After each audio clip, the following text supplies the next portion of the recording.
Kaninyo. Manasap kanimo. Kinutlo gikan sa balaan nga ebanghelyo sumala ni San Lucas. Himayaw ikaw, Ginoo. Niadtong higayuna may mga tao didto nga misugilon kang Hesus mahitungod sa mga taga Galilea nga gipamatay ni Pilato samtang naghalad sila ngadto sa Dios. Apan miingon si Hesus kanila, tungod kay gipamatay kining mga tawhana sa maong paagi, gisabot ba ninyo nga labaw pa sila ka makasasala kaysa ubang Galileanhon? Dili. Sultihan ko kamo nga kun dili kamo maghinulsol o mubiya sa inyong mga sala, mga matay usab kamong tanan sama kanila. Mahitungod niya itong napulog walo nga nangamatay didto sa Siloam kay natumpagan sa tore. Gipakaingon ba ninyo nga kadto sila mas dautan pa kaysa tanang mulupyo sa Jerusalem? Dili. Sultihan ko kamo nga kung dili kamo maghinulsol o mubiya sa inyong mga sala, mga matay usab kamong tanan sama kanila. Unya, misulti si Jesus kanila ning sambingaya. May usa ka tawo nga may kahoyng igera diha sa iyang parasan. Miadto siya aron pagpangita og bunga niini. Apan wala siya ay nakaplagan. Busa, miingon siya sa iyang hardinero. Tanawara, tulo na karon katuig nga nag-anhian ako dinhi aron pagpangitag bunga nining kahoya. Apan wala gayud ako'y nakaplagan bisag usa. Busa, putla kini kay nag-usik lamang sa katambok sa yuta. Apan ang hardinero mitubag, pasagdi una sir, bisan nining tuigan na lamang. Kay akong libutan og kubkuban ang punuan ug unya akong abunuhan.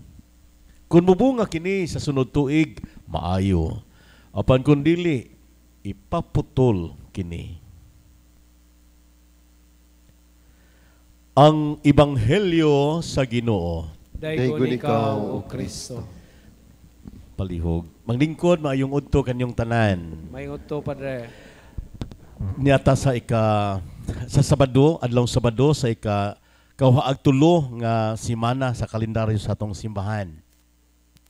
Nindot ang atong mga pagbasa, sanglit, nagahisgot kini kabahin og sala og ang resulta sa sala. Ang espiritu batok sa tawhanon nga huna-huna, no? Kining mao nga mga pagbasa karon angayan nato pamalandungan sanglit sayod kita nga sa ato ang kinabuhi ining kalibutan nga gitawag Valley of Tears, walog sa mga luha na ay mga panghitabo nga usahay di ta kasabot, no? Doon ay mga panghitabo gawas sa atong kaugalingon o ang naasad sulod sa atong kaugalingon nga makapangutana ta ba unsa may mensahe niini, no? Sama sa mga tao sa panahon ni Kristo sa ebanghelyo karon ni San Lucas 13 bersikulo 1 ngadto sa 9 nga ang ilang interpretasyon sa mga trahedya nga nahitabo sa ilang mga kaubanan, no? Kay gipatay man sila ni Pilato samtang naghalad sila dito sa templo. Unya ilang gining gi-interpret nga tungod kay makasasala ni sila, naingon ini alang hitabo. Naingon si Kristo kadto sa nahitabo sa Siloam, natupagan sa tore, abi inyong pag-interpret nga mas makasala to sila, no?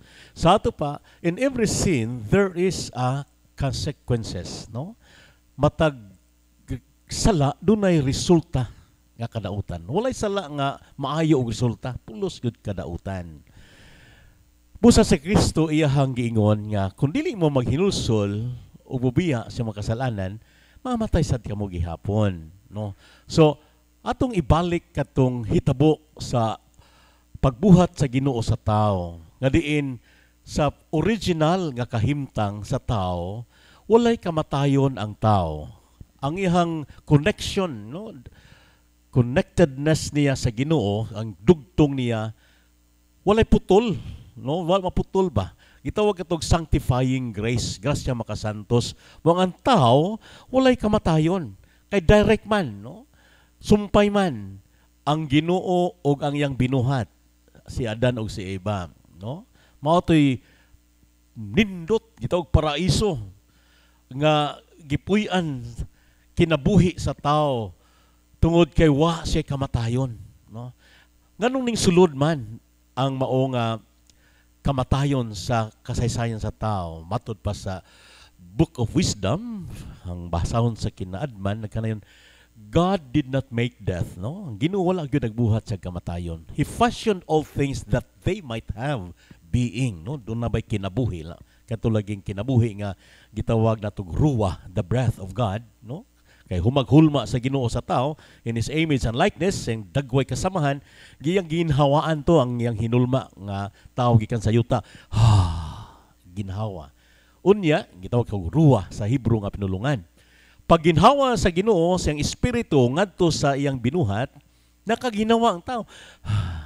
No? Mao na gitawag nato kalag o espiritu nga maoy nakapabuhi nato, no? So tungod ngadto, He fashioned all things that they might have being, kato yang ginhawa. But it was the wicked, no? Tungod sa kadautan, no? Sa sala, no? Nga natintal ang tao, nakasa siya batok siyang magbubuhat, naputol ang maong sanctifying grace, ang grasyang makasantos. Unsa may resulting factor ato kasakit, kadautan sa tao, kamatayon sa tao. Mao gyud toy nahitabo nga nawala ang iyahang pribilehiyo, no? Nawala iyang gasa sa kinabuhing walay katapusan tungod sa sala. So tanang sala gyud duna gyoy resulta nga kadautan. Mao ang Ginoo nasayod gyud siya nga every sin nga ato ang mabuhat dunay kadautan nga resulta niini. Mao nga iyahang giingon diha sa ebanghelyo karon, kun di mo maghinulsol o bubiya sa mga sala, mga matay sa gihapon mo, no? Mga matay gihapon. Unsa may kamatayon pasabot ni Kristo niini? Eternal death, no, sa kalag. Di man yun mamatay ang kag, kay immortal man siya, no? Kanabang di sa kabalik ngadto sa iyang magbubuhat. No, mo na'y kamatayon sa kag. Kaya ang kag nga gikan sa ginhawa sa Ginoo, kinahanglan mo balik yun siya unta. Ini kamatay niya ba? Ini kamatay sa tao, buwag ba no? Ang lawas balik sa yuta, ang kag, espiritu nato nga gikan sa ginhawa sa Ginoo, balik yun ta na siya didto sa tag-iya. Apan ang kamatayon sa kagandi sa kabalik sa iyang magbubuhat tungod sa sala, no? Mao nga ang kag mangandoy gyud kanunay nga konektado siya sa iyang magbubuhat, no? Mao na gihisgutan bitaw sa unang pagbasa nga atong gibasa karon, no? Gikan sa basahon sa taga sa taga Roma dili basahon sa taga Roma nga ang espiritu ba kay ang balaod sa espiritu nga naghatag og kinabuhi pinaagi sa pagkahiusa kang Kristo. Si Jesus nagluwas kanadto gikan sa balaod sa sala ug sa kamatayon, wala mahimo sa balaod tungod sa kahuyang sa tao. Kung ang hunahuna nimo maghunahuna ka sa imong espiritu nga kini mao'y maka imuhang luwason kay kini espirituha immortal kini, maluwas yu ka. Apan kung nimo nahuna tawhanon kaayo, ana na kutob sa tawhanon nga kahimtang nimo, pildi jud ka, no? Kay mahuman man ang tanan ning kalibutan na. Imong lawas mahudugta man. Apan ang espiritu nga gikan sa Ginoo, mulungtad yun na siya, balik ngadto sa iyahang magbubuhat. Mao nga ang tao nakalimot siya nga ang kinaimportantihan jud sa atong kinabuhi, ang immortal, ang espiritu nga atong maluwas unta kini. Si Kristo wa gyud magmakulang niini sa paghatag kanato og mga pamaagi nga ngatong espiritu maluwas. Kitagaan ta niya gibinlan ta sa mga sakramento, bunyag, kumpirma, Eucharistia, pasaylo, kumpisal, kasal, no? Nga sakramento nga maoy magasangkap kanato nga ngatong espiritu maluwas. Mao nga sa santos nga misa gani daghang mga porsyon parte sa misa nga unahon ang pagpangitag pangasapasaylo gyud, no? First part sa atong misa, ang introduction ana gitawag penitential rite, nagakumpisal ako sa Dios nga magahom sa tanan, no? Atong giilang atong pagkamakasasala. Unya humani ana ang ubang mga pasaylo niini kaning ato ang pagbasa sa ebanghelyo na pangajion ang pari umang sa basa sa ebanghelyo nga pinaagi sa pag ni santos nga ebanghelyo ang mga sala sa tawo mapasaylo. Sunod na sad ang putag manamo ingon na sa pasaylo kami sa mga salaingon nga pasaylo. Unya human na sad sa dita mo kalawat ginuod ko angay mo kalawat kini pan sa imong ulong ayuha ako, no? Kanang pasaylo ba? Busa ang Ginoo iya gyud nga gipasabot nato nga ang sala ato gyud nga tutukan pag-ayo, ato gyud basulan biyaan gyud nato kay hibalo gyud ang Ginoo kadautan ang samputanan nato ning maong sala, no?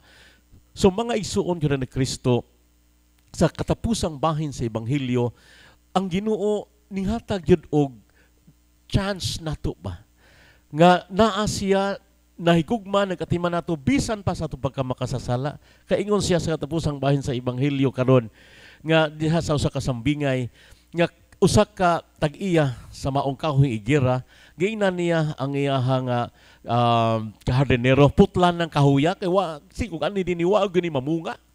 Ingon ang hardinero, tagay chance sir, tagay chance kay ako ning kalutan unya ako ning putag abuno basin baday ug mamunga pa ni siya sunod tuig. Apan kundi putlo na gyud siya. Sa ato pa we have a God who gives us many chances sa atong kinabuhi, no? Nagakaygayonan ba nga ihatag sa Ginoo. Ang hardinero si Kristo man kini siya pasabot sa atong Ginoo nga ang tag-iya ang atong Ginoo nga atong magbubuhat kung makita ta nga wa tay pulos, no? Putlon gyud ta, no? Putlon gyud ta. Apan naay Ginoong Hesukristo nga bugar kanato nga ayaw sa kay ako ning atimanon sa kitagaan tag mga sakramento aron ta maatiman. Sa Eucharistia iyahang gibilin mismo iyang lawas ug dugo nga nagpaubos siyang taman-taman aron ang atong espiritu adunay kalanon nga espirituhanon. Di man mukaon nga atong kahag o spaghetti, litson. Ang kanunon sa atong espiritu is spiritual food. Walay lain. Maorang lawas sa dugo ni Kristo. That is why the holy sacrifice of the Mass is the highest form of prayer. Kinataas ng pamaagi sa pag-ampo kay diha lamang sa santos ka misa makaatimanta sa atong kag nga makapakaunta sa atong kalag nga in espiritu. Di man ta ka-order sa Lazada, Shopee aron ta makakalawat sa misa ra gyud, no? Sa santos nga misa ra gyud. Mao nga si Kristo nagpaubos na gyud siya nga ang iyahang lawas mahimo diha sa usa ka bayhon sa ostia nga hinimog harina nga inikonsagrar sa pare, mahimong lawas niya. Sa bino nga gikan sa ubas, grapes, nagpaubos siya nga ayang dugo sa matag sa ulog santos nga misa, mahimong dugo sa iyang kaugalingon ang maong bino nga gikan sa grapes aron lang aduna ikapakaon o ipainom sa iyahang mga binunya, sa iyang mga tinunan. Kita, nga iyahang mga tinunan. Hinaut unta mga igsoong ni Kristo nga mabati na nato sa dakong gugma sa Ginoo nga sa atong pagbati niini malanay ang atong mga sala, no? Malanay tungod kay atong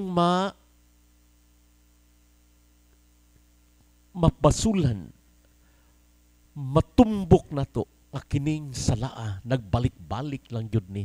Kinahanglan ako na kining hugasan, ako na kining biyaan, ako na kining putlon sa maong cycle of committing sin. No? Kay niya ang mga grasya sa Ginoo sa santos nga sakramento. Atong pangayoon sa Ginoo sa pangama sa mahal nga Birhen Maria nga unta sa ato ang pagpadayon sa atong panaw niining kinabuhia. Ana unta kanunay ang gahom sa Dios nun nga kaluoy nga maoy mo atiman kanato, makahatag kanato o kadasig. Maluya man ta sa atong mga sala apan ana ay atong mahal nga inahan Birhen Maria mutabang nato nga kita malig-on diha sa atong pagpaningkamot sa pagpuyo sa maayong kinabuhing Kristohanon. Anang magrasya sa Ginoo sa patagsaulog santos nga misa, claim it, no? Dawata kining mga grasyaha. Labi na grasya sa kapasayloan sa atong mga sala ug grasya sa unsay atong gipangayo sa Ginoo sa kaayuhan sa atong huna-huna, kasing-kasing tibok lawas nato pangayo ug dawata kini kay sa santos nga misa puno sa grasya ang ibubo sa Ginoo sa tanan nga matuohon nga mosalig sa iyahang gahom o sa iyaha nga paghigugma kanatong tanan. Hinaot paunta.